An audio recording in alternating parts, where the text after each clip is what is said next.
Assalamualaikum warahmatullahi wabarakatuh. Perkenalkan, nama saya Nurul Huda. Saya absen 36. Saya akan presentasikan tentang hubungan antara agama dan negara di Indonesia. Di Indonesia, hubungan antara agama dan negara sangat penting.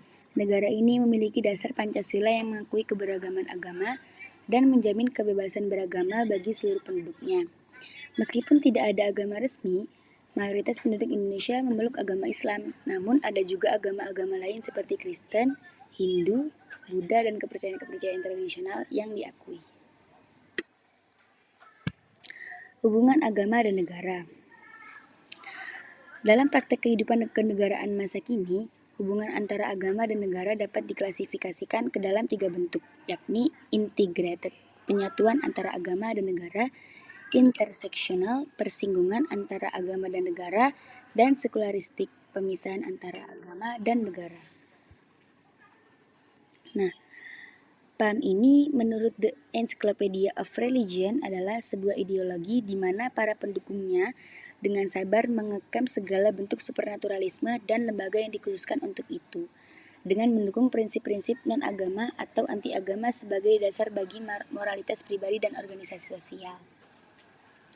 Proses sekularisasi yang berimplikasi pada marginalisasi agama ini bisa berbeda antara satu negara dengan negara lainnya, yang terutama dipengaruhi oleh latar belakang budaya dan sejarah masing-masing masyarakatnya.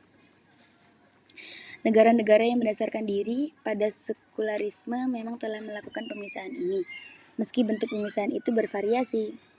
Penerapan sekularisme secara ketat terdapat di Perancis dan Amerika Serikat, sementara di negara-negara Eropa selain Perancis penerapannya tidak terlalu ketat, sehingga keterlibatan negara dalam urusan agama dalam hal tertentu masih sangat jelas.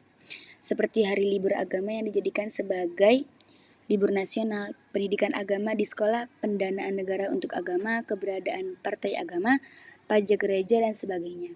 Bahkan, sebagaimana dikatakan Alfred Stephan, kini masih ada sejumlah negara Eropa yang tetap mengakui secara resmi lembaga gereja, established church, dalam kehidupan bernegara seperti Inggris, Yunani, dan negara-negara Skandinavia, Norwegia, Denmark, Finlandia, dan Swedia. Agama dan kebijakan publik.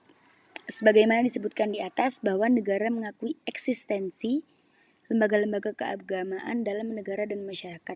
Hanya saja terdapat perbedaan visi dan aspirasi di kalangan warga tentang sejauh mana keterlibatan agama itu dalam negara.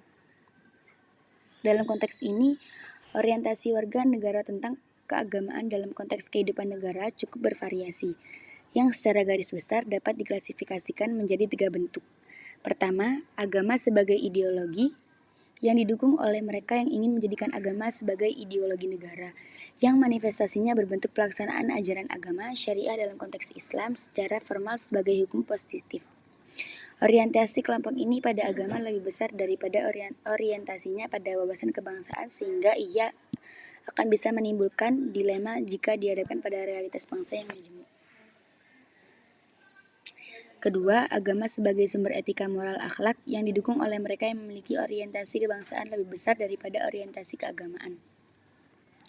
Orientasi ini hanya mendukung pelaksanaan etika moral agama dalam konteks kehidupan bernegara. Posisi agama sebagai sumber pembentukan etika moral ini dimaksudkan agar bangsa ini memiliki landasan filosofis yang jelas tentang etika moral, tidak hanya berdasarkan kriteria baik dan buruk yang kadang-kadang bisa sangat subjektif atau sangat temporal. Yang ketiga, agama sebagai subideologi atau sebagai sumber ideologi jika kata subideologi dianggap bisa menimbulkan penolakan dari sebagian kelompok masyarakat.